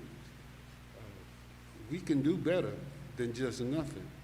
We have not done anything to the creek. And now it's overflowing every big rain. We have to go down, just about go down and rescue people or ask them to be evacuated, you know, and that's just unacceptable. I think there's some laws in place to prohibit us from going on some places too. I mean, so, If we own it, if they're saying that we own it, We don't you own know, it. No. they're saying that we own it. I mean, we have to do what we need to do for our citizens. These people, their home is down there. We're telling them, well, move out. That's what we're telling them. Okay, well, put your house on sticks. What about your vehicle? Are we gonna tell them to buy a boat as well? What are we gonna, you know? We are the governing body. We have to do something besides why we can't. Yeah, I mean, and I think now's a good time to start. I mean, I don't think we got the solutions tonight. I mean, the administrator give us a couple options here.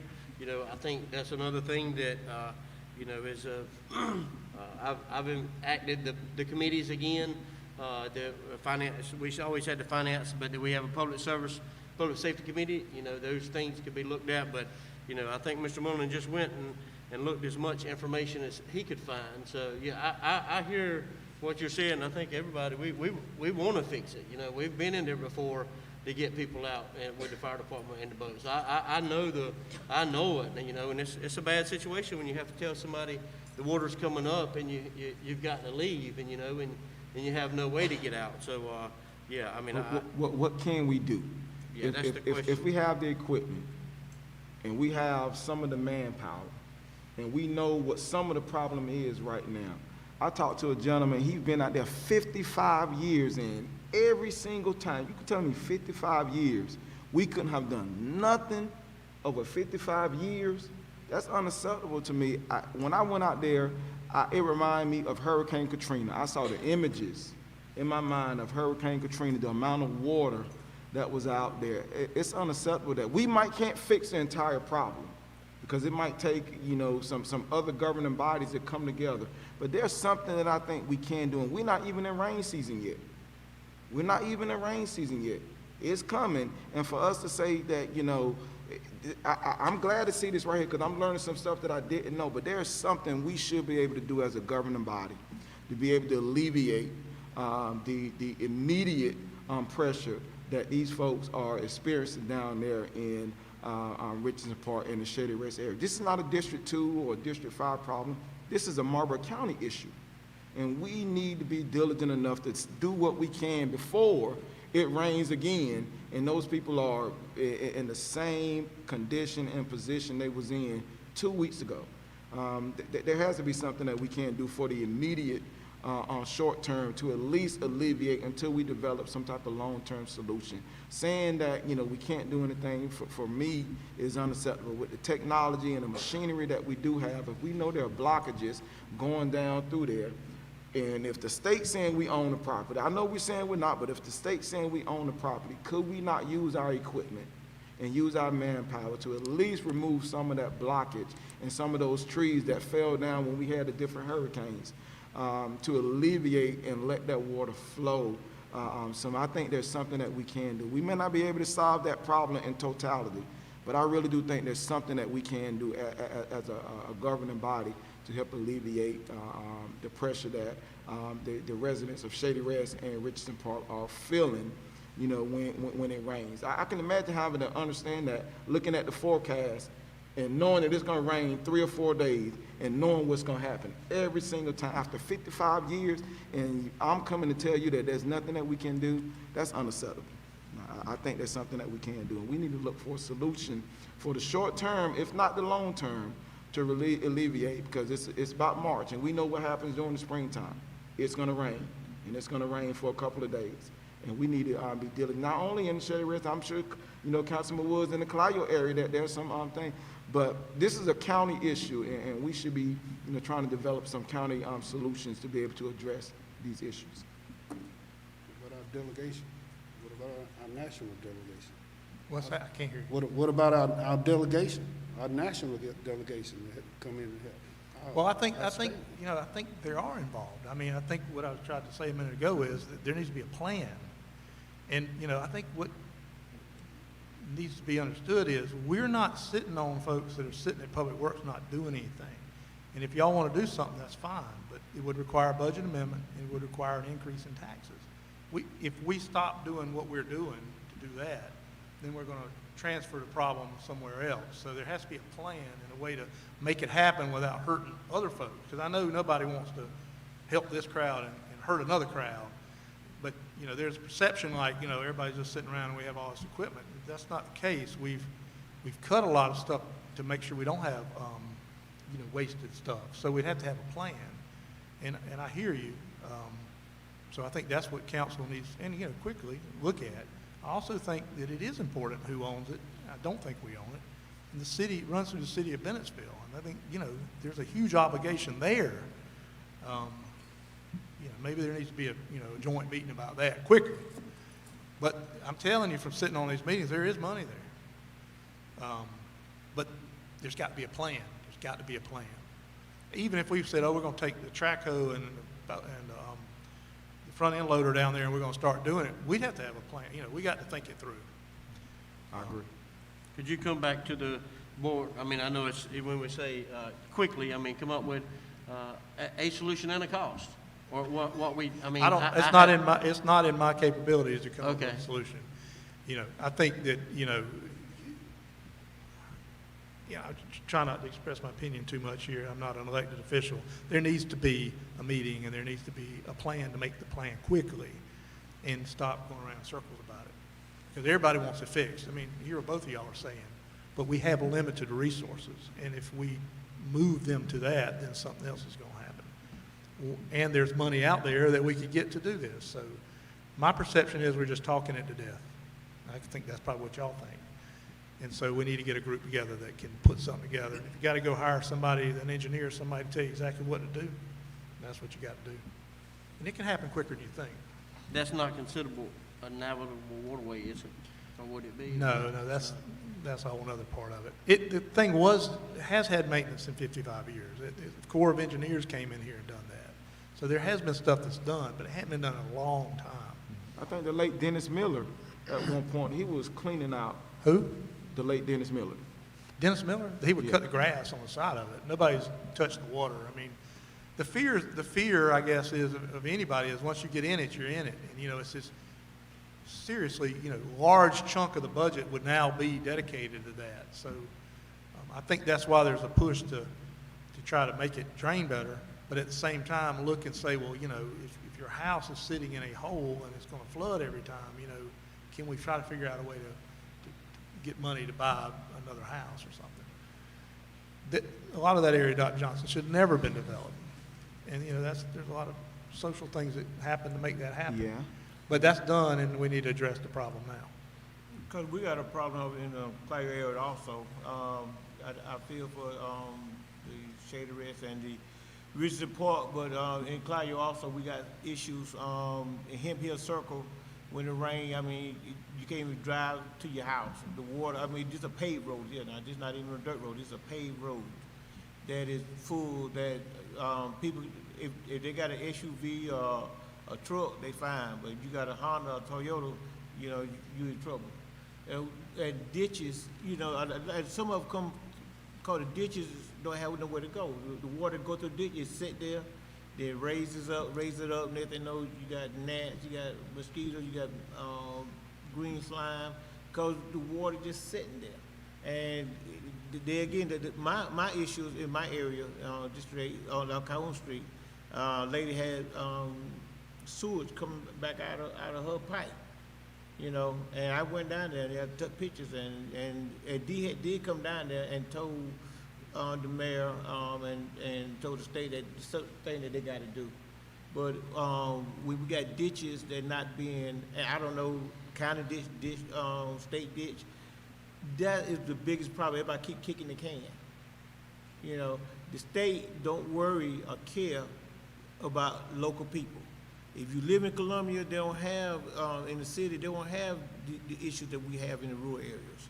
So that's what they keep saying, it's a county. But everybody keep kicking the can, and that they know every ditch in Marlboro County gonna be so full that you gotta be creeping to go across the road because you got a hydro plant. Then that Sheriff Lemon, he gotta come out there and write tickets and citations and walk people through the ditches and so forth. I'm trying to make it easier on you, Sheriff. But anyway, but like I said, we don't know, a lot of times everybody keep kicking the can, it's a county ditch, it's a state ditch. I mean, it's a problem. That's all it is, a problem. And the only time we can see this problem is when it rains. Now, the last 4 or 5 days, nice weather period, ain't nobody thinking about no rain, nobody thinking about no ditches. But like I said, every shower was bring what? Ain't no Mayflower gonna bring floods.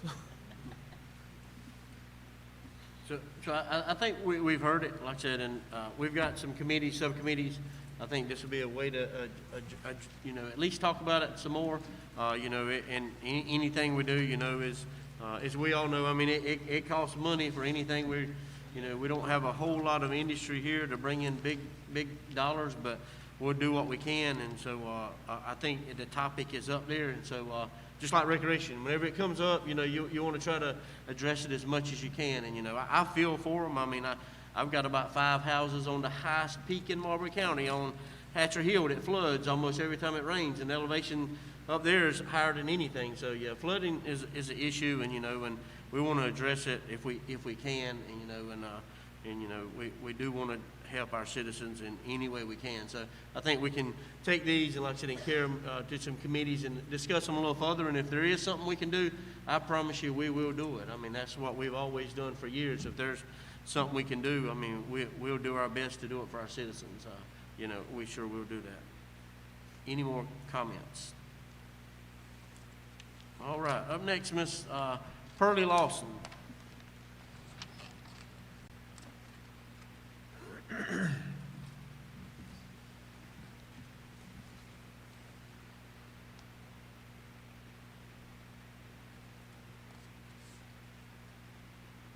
We'll just stand a little bit.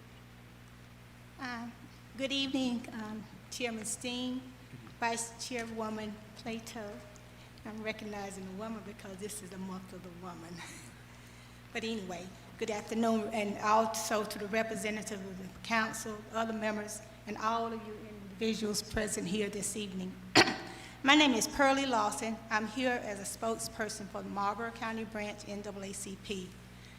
First, I want to take the time to thank the council members for approving the funds for placing census signs throughout all areas of the county and then taking them down. We as a whole work together to get the message out about completing the census invitation because we all knew how the county could benefit from these funds.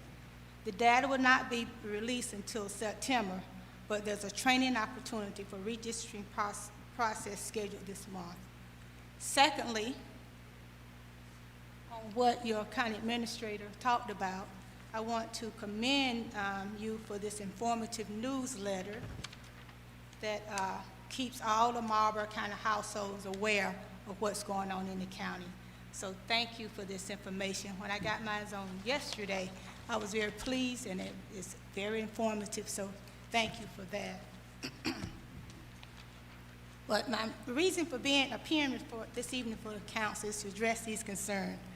I've heard from dozens of citizens in the various communities about the flooding, and just ironically, y'all have hit on a lot of the topic that I want to talk about. So the 2 areas in particular involves two districts in Bennettsville and Clio. And I also heard about flooding in the McCall area, but was not able to get pictures. So members, I would like to just for information, just to share these pictures with you as I talk, if someone could just see them so you can see, because a picture tells 1,000 words. But anyway, those are pictures. The pictures we're sharing in the pictures with you, you'll see that water is surrounding in the neighborhoods of Richardson Park area and in the Clio area. The main drainage is clogged up with sand and debris that prevents the water from flowing and cause a backup. In this area, which is in the Clio area, the sewer backup is also a problem. The town has a poster out near the main post office and in the town on the street of Clio, on Calhoun Street, that noting that there is a sewage problem right there in the city of Clio. Now, this is not a problem that occurred overnight. In fact, this has been an ongoing problem for many years, and in the most recent years has caused residents who live in these areas to leave their homes for safety, not able to get in or out. So what are the options? I heard you talk about some suggestions tonight. Some may say, well, why don't we just buy the people out? Why don't they just sell their property, or why don't they just move away? Some residents have been in their home for 40 or 50 years or more. They did not foresee this happening when they purchased their property, but it is happening now. The question is, what can be done? Most of the residents that I spoke with reported that when talking to city officials, the response is, we don't have the funds. that portion of your property belongs to the county. Then the county says that portion belongs to the state. If the state and county delegations are not responding because of non-communication with each other, the buck will get passed and passed and passed. So the goal and the purpose for us here tonight is, one, to find out is there any equipment available in the county that can be used in these communities to help remove any debris that may be closing off these drainage areas. Secondly, what steps are being put in place to have our delegation who serve us on the local, state, and our federal delegation to represent us in the White House and in the State House come together through Zoom meetings, letter writings, or whatever, that are also getting community organization involved to initiate this process to address these problems with them to get funding and equipment for our area. We have a congressman, 2 senators on federal level, 2 senators, and 2 state house representatives on the state level. And I would like to note that, yes, Ms. Hennig can live in this area, but there are also 4, 5 other men on that county, and we need to ask all of them to be involved. Horry County has been on the news for the past 2 weeks about flooding, and I'm sure members of their delegation are hearing them loud and clear. So it's time for elected officials who represent any town in Marlboro County to hear us loud and clear and to work together so that we can make this goal to improve the living conditions of the citizens in this county. So with that, I say, we know that you can't act on any decisions tonight. As a matter of fact, we're on the end of the agenda, and we know that this is just for information. But we want to ensure that dialogue between the council and our association, the NAACP, continue to take place. Therefore, we are asking to be placed on the agenda for the next meeting, and from there, we will determine which meetings we would like to voice our concerns, because we plan to continue doing follow-up by attending these meetings and talking more with each of you about progress in Marlboro County. We want each one to work together. We want elected officials to stop playing politics. So again, thank you for this opportunity to address you tonight.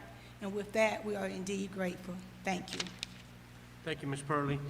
And thank you for everything that you do, what you've done for the census. And she's worked hard the last year, so we do want to thank you and make it commendable for everything she has done to try to get everybody counted. So it didn't go unnoticed. You're welcome. We'll pass this down. Before we go to Council, Sheriff Lemon, are you here? I seen a crowd of your guys run out. I'd let them know if you wanted to say anything before. All right, before we.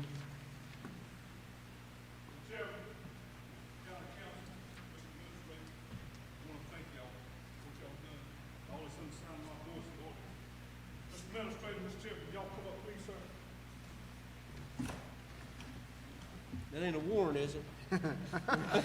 He don't do warrant. He just take you to jail. We see him, you go to jail. Because he got somebody to do warrants. Where Brand at? Brand here? With the sheriff personnel, the jail personnel, police station, it says, with great appreciation to Marlboro County Council, we hereby present this board in recognition of your outstanding dedication and commitment on the better of Marlboro County for your support for Sheriff Moon and the Marlboro County Sheriff's Office and the Marlboro County Pension. We appreciate your devotion to the citizens of Marlboro County, and we're looking forward to continue to partnership and provide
Sheriff Charles Lemon, and Chaplain David Flower. There we go.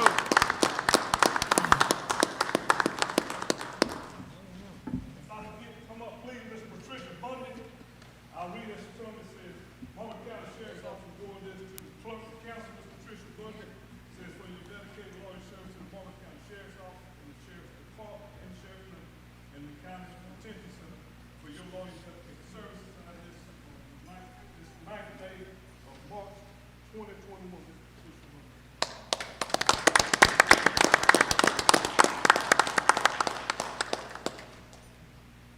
Could I have come up, please, Mr. West Park, Marlboro County Sheriff's Office, award this to Mr. West Park, sir, for your dedicated loyal service to the Marlboro County Sheriff's Office and to the citizens of Marlboro County, signed by Sheriff Charles Lemon, Chaplain David Flower. Thank you, Mr. Park. If I can have come up, please, Ms. Darcy, as she comes, Marlboro County Sheriff's Office. Present this award to Ms. Darcy for your dedicated and loyal service to the Marlboro County Sheriff's Office and Detention Center, to the citizens of Marlboro County, signed Sheriff Charles Lemon, Chaplain David Flower.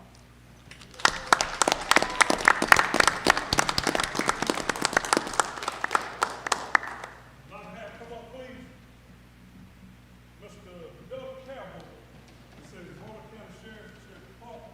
It says for your loyal dedicated service to the sheriff and to the sheriff's office, to the citizens of Marlboro County, signed Sheriff Charles Lemon and Chaplain David Flower.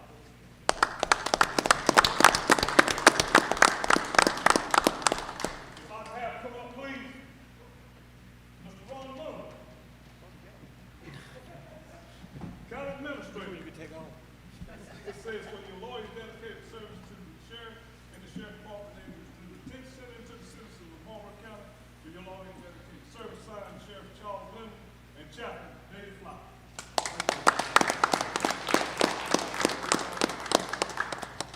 Thank y'all. And I want to say again to the entire county, on behalf of the jail staff and the sheriff department staff, we want to stand there and assist them on these people.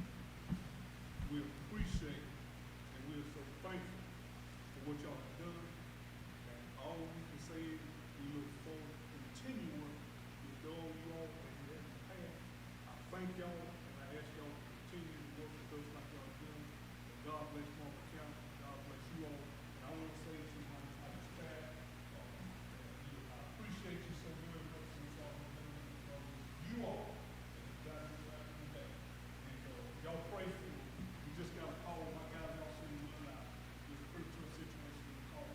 Seems like, don't know yet, really know yet, that some man got snatched up from the So don't know the facts yet, don't know if that's the truth. My guys got caught, and they on the way probably to there right now. And that means I got to work all night. Y'all pray for me. All right. Thank you. All right. Thank you, Sheriff Lemon, and we do appreciate everything that you and your whole department and the detention center does for all of us and all the citizens of Marlboro County. And we're unified behind you. I think I can say that as with council. So with that, Mr. Woods, we'll start on your end. Well, as we all know that congratulations go first and foremost to the coaching staff at Marlboro County High School basketball program. It was a great win, and the kids needed it. We deserve it. It's been a minute since we won one, 2001 since the last time we won one. But hard work, dedication, and what they focus. Great job by them. And many of them kids that played on our team last week, they came through the recreation program. They played Marlboro County Recreation. That's a lot of them got their learning, early training, and so forth. So whenever we have like Dr. Johnson always said, and we all believe, because a lot of the recreation background, when you got a good program, kids got something to do, they got something to look forward to. Recreation is a platform to go to the next step. Then the next step, we gotta have several kids on that team that are going to college, get up and get a higher education. And some of them, one thing you can never say, they got that ring. They will have that ring, you know, so they're champions. And it's the county. We started it, you know, when they start playing recreation, basketball, football, baseball, whatever it is. We give them a somewhere to go besides video games. So, you know, hopefully in 2021, with the beginning of baseball season, that they can get rejuvenated and know that, hey, I gotta get out of the house. I gotta play something. I gotta do something. So right now, you know, the town is still in the buzz, and we wish them all the success and continue to improve each and every, in all sports. Baseball, softball. Can't forget the girls. The women's softball team, they start to play too, so they got a lot of good potential this year. Mr. Blakely. Mr. Strowman. Yeah. I'd like to say that, you know, I know that the county, everybody up here has the Marlboro County, the good of Marlboro County in their heart. Everybody want to do well. Once again, like you say, congratulations to the Marlboro County Bulldogs, but just because I don't agree with some of the steps that we take, we all trying to come to the same conclusion, and that is the betterment of the lifestyle of our people, youth and senior citizens, and, you know, just everybody, basically. So I think healthy debate is good for the county. It's good to let the citizens hear, you know, a good, healthy, not an argument, but a good, healthy debate. Sure. Thank you.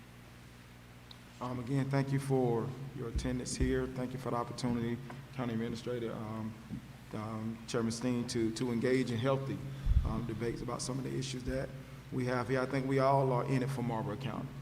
And that's the overall backdrop. If we stay committed to improving the lives of our citizens, I think if that's everyone's focus, then we'll get to that destination.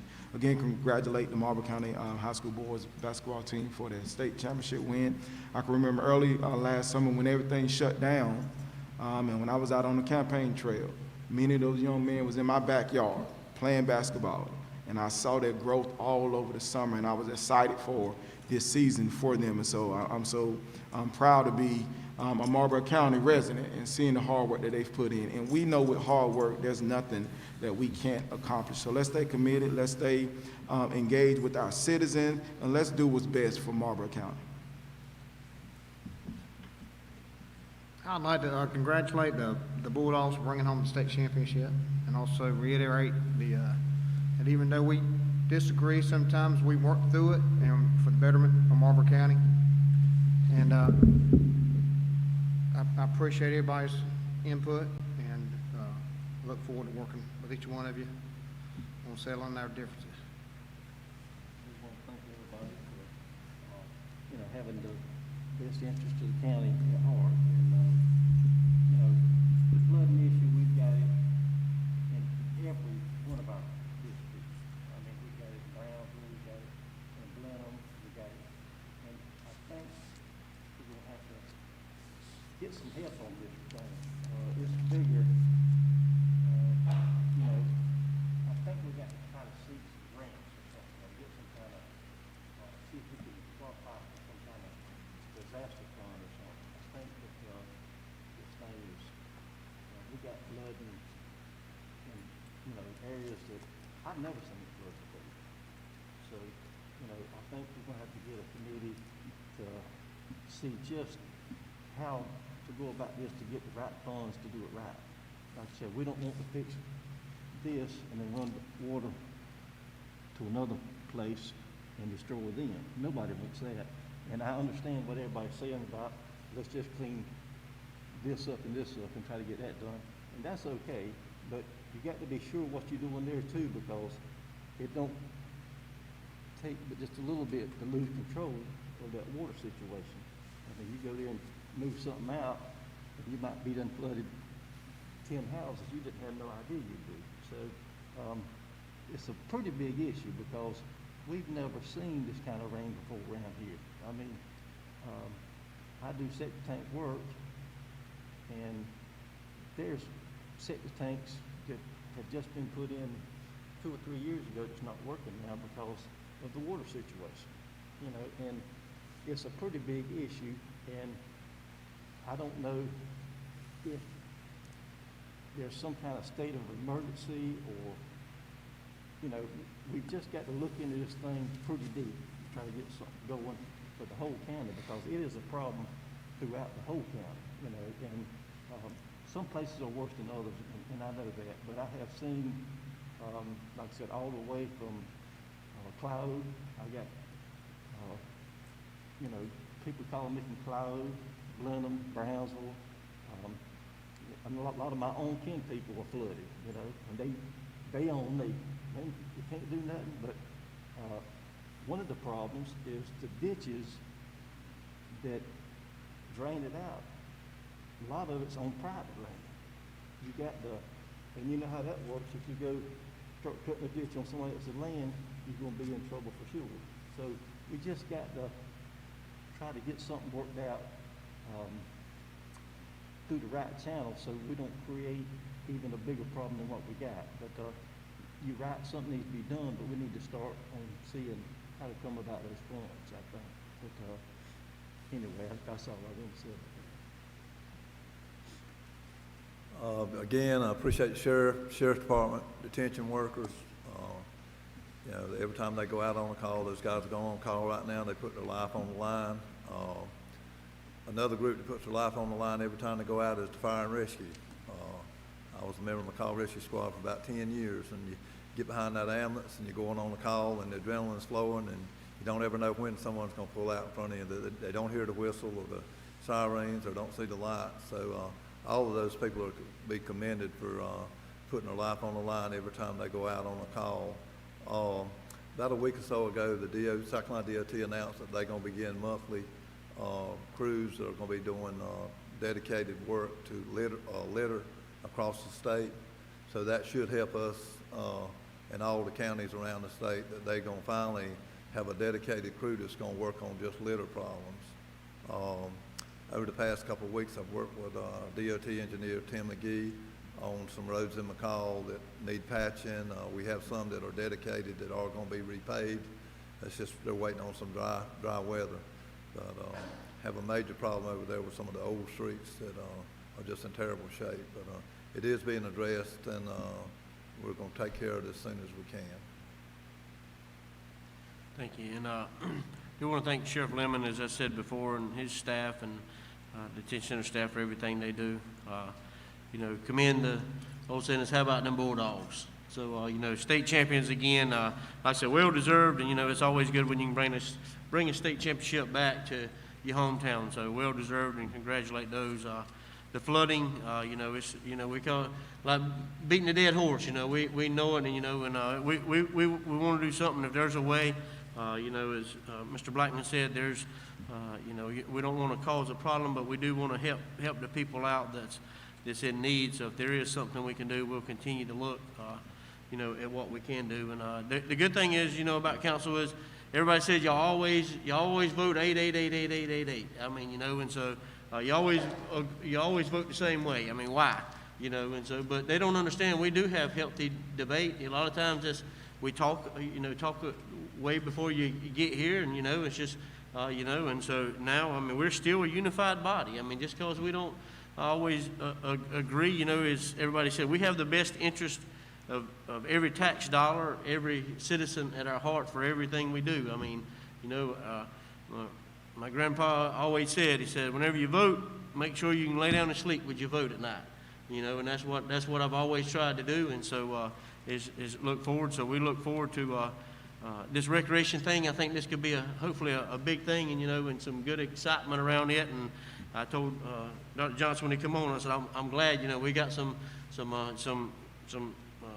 new blood in there with some young kids, you know, and that's the thing, you know. I mean, I've got a 6-year-old, and I know he's got some young kids, and you know, I don't know about Anthony, but if he's, no, I'm just kidding. He's got grandkids coming along, so but we do want, I want to be together. We do want something for them to do. We want them to stay at home. We don't want them to have to leave. We want people to come back. That's, I think that's what we want. I'm not planning on leaving this place, you know, and I don't think none of us are either. I think this is home, and we want what's best for home, you know, and we're always going to take care of home. I think that's what we're about. So, anything else?